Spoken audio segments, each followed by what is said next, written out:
What's up guys? In this tutorial, I will show you how to check your Facebook account login history. This is a crucial feature for maintaining the security of your account, as it allows you to see where and when your account has been accessed.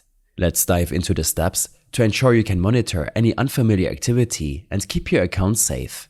Firstly, launch the Facebook app on your device. Once the app is open, locate the menu icon, typically found at the bottom right corner of your screen.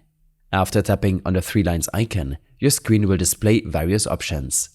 Look for the settings or gear icon at the top right and tap on it.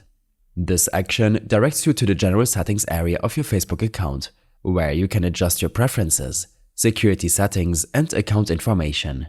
In the settings menu, navigate to the option labeled See More in Account Center. The Account Center consolidates settings for your Facebook and linked accounts, such as Instagram, making it easier to manage your online presence across platforms. Scroll down to find the Password and Security option and select it. This section is dedicated to the security of your Facebook account, offering features like changing your password, setting up two-factor authentication, and reviewing your login history. Within Password and Security, you will see an option that states where you're logged in. Select this to proceed. This feature presents a comprehensive list of devices and locations where your Facebook account has been accessed.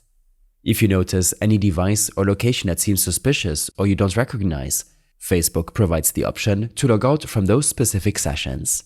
Simply select the device or session in question and tap the Logout button.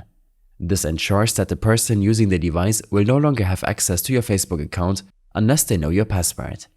Monitoring your login history is a proactive step towards securing your Facebook account against unauthorized access. Regularly checking this can alert you to any potential security breaches early on, allowing you to take immediate action. I hope this helped you out. Leave a comment if you have any questions and see you in the next one.